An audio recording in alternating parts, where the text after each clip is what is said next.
Welcome to Ogles channel. Thanks for watching today. And let's do an unboxing of Wingnut, the Robo-Bat from TMNT Mutant Mayhem. Now, this is one of the figures that I personally think looks way better than the original Wingnut. I never enjoyed that figure growing up. He always sort of grossed me out, I guess, in that 90s sort of way. I don't know, like the rip around his belly button, as a kid, for some reason, I just didn't like that. And so I like the design of this figure quite a bit better. It actually reminds me like a little of a Muppet Baby or something like that from a cartoon I watched growing up. Just a cool looking design about it. So I'm excited to unbox him here. Now, I did get this for Christmas. My wife gave me a few different TMNT figures. We have a few unboxing videos on the way here. But Wingnut is the topic for today, so let's go and get into the unboxing. Alright, so let's take a look at the overall box here. Now first off, the box is going to look pretty much the same as all the other villains for Mutant Mayhem, except if you flip over on the back here, since it's a Wave 2 figure, you're going to have listed all of the original Wave 1, as well as the extra ones from Wave 2, including Mondo Gecko, Scumbug, Genghis Frog, and of course the one we're talking about today, Wingnut. Now the bio for Wingnut does say, Wingnut is legitimately a horrific freak of nature. That's honestly the nicest way of putting it. The very sight of her nightmarish eyes and demonic wings will mess you up good. And what a horrific thing to say about this cute little, bat here. I mean, how awful. Mutant Menace Meter, 2 out of 5, maybe? I can't remember what Superfly had for his Mutant Menace Meter.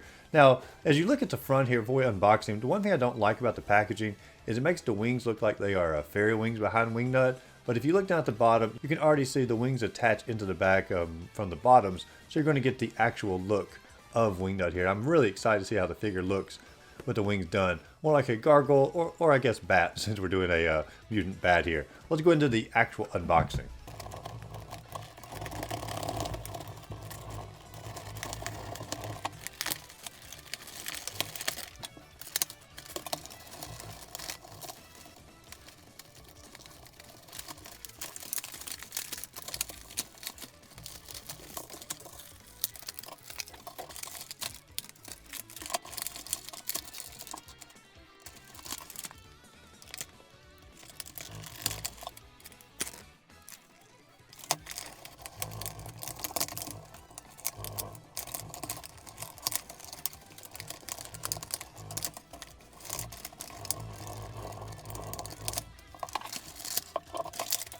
Alright, so that took way longer than it should ever take someone to unbox a Wingnut action figure here. Let's take a look at the actual figure first before we put the wings on. The points of articulation, they are really darn stiff here. I almost feel like I'm about to break the action figure.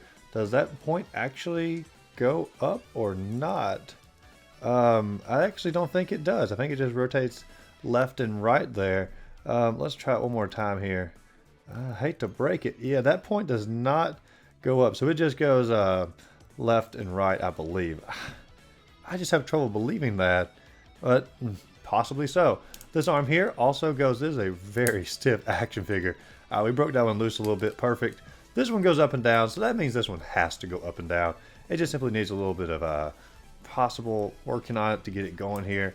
I really do not want to break it though, and that is, my lord, that's stiff. I'm not going to mess with that anymore because I do not want to break that arm. The weapon we have here is going to be I guess like a little harpoon type gun. I don't recall seeing it in the movie, but he probably or she probably had it in the movie as well. And so there we go. We got the gun. That's a pretty darn good looking gun inside of her hand there. But the overall paint job, I do like a lot of stuff that they've done here. The eyeballs, as far as like having one slit horizontal, one slit vertical, that was from the movie. The ears look just like the movie. The little nose going off to the side like that, that's from the movie. And even one little bitty detail we need to focus on here. The number of toes, 5 on one foot, 3 on the other, that is also movie accurate. And so Wingnut is movie accurate all the way down to the number of toes on each foot. And that's just a really cool detail. The belt itself actually comes off, which was, I was not expecting that. Let's make sure I'm right on that. Let's see, the belt comes down. Yes, the belt does come off. It pokes into these little holes here. See if we can lift that arm up even more. You can see it. So the belt goes into the hole there. A very cool feature, not necessarily necessary, but still something to, enliven the action figure a little bit more. But let's go and get on to the main part here, which is going to be putting the wings into Wingnut.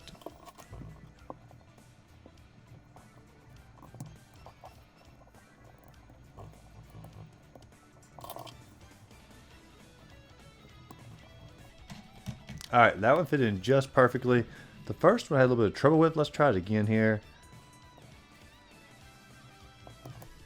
Okay, we got it in there this time. That was a fairly tough wing to get in. Let's go and do the grand reveal now that we have the actual wings on Wingnut. And holy cow, this is a really cool looking figure. I like the wings are actually a little bit of a translucent look to them.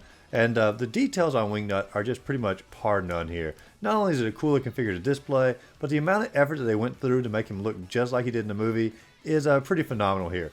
And even the details like on his little robotic armor here, or I'm sorry, her robotic armor here, fantastic on that. There are so many little details on this figure, and it's one of the best looking Mutant Mayhem figures out there.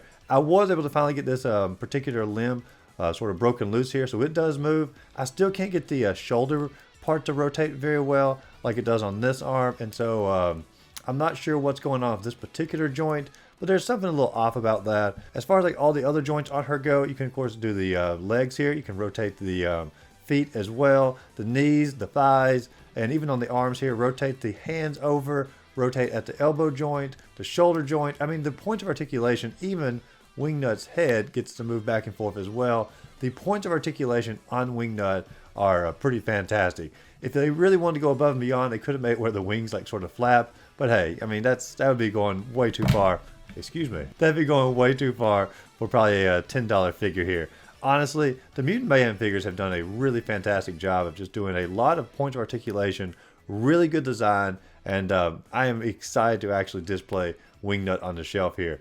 Fantastic figure. Oh my gosh, I forgot to mention the cute little tail here coming off the back of her as well. And I also forgot to mention the other weapon, the bat. I'm not sure exactly how that fits into her hand, but still a cool little boomerang bat.